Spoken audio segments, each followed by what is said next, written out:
నెల్లూరు జిల్లా బుచ్చిరెడ్డిపాలెం మున్సిపాలిటీ 2026-27 ఆర్థిక సంవత్సరానికి సంబంధించిన కీలక ముందడుగు వేసింది.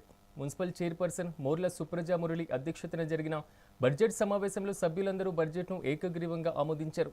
అనంతరం జరిగినటువంటి సాధారణ సమావేశంలో ప్రవేశపెట్టినటువంటి పలు అభివృద్ధి పనులకు ఎజెండాలకు కౌన్సిల్ ఆమోదం తెలిపింది.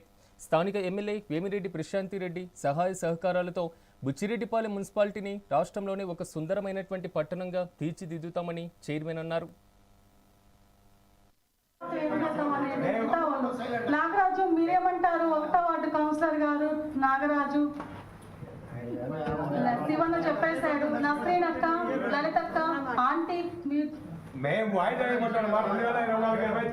ఏం జరిగింది? మీరే కదా బోర్డు ఉన్నప్పుడు బోర్డు మీదే కదా, వేరే బోర్డు కాదు కదా. 24-23 ఏం జరిగిందంటే ఏం చెప్తామమ్మా?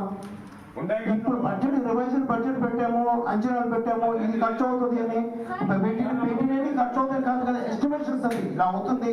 వాళ్ళకి ఒక నామ్స్ ఉంటాయి కదా, నామ్స్ ప్రకారం చేస్తారు కదా, నామ్స్ కి వ్యతిరేకంగా చేయదు కదా. మేము అడుగుతామా, నేను అడుగుతా అలా రోడ్డు చేయించాలని, రోడ్డు చేయండి చేయరు కదా. ఖాళీ ఫ్లాట్లలో కంపెనీ అంటే తీరు కదా, ప్రైవేట్ దాంట్లో తీరు కదా. అట్నే ఆమోదం పొలాంగానికి అని చెప్పరా, అవన్నీ అయిపోయినాయి చేశారు. 340 ఓచర్లు ఉన్నాయని సారే చెప్పాడు అందరికి, బయట వాళ్ళు చెప్పింది కూడా కాదు. ఆడిట్ వాళ్ళు అబ్జెక్షన్ చేశారని.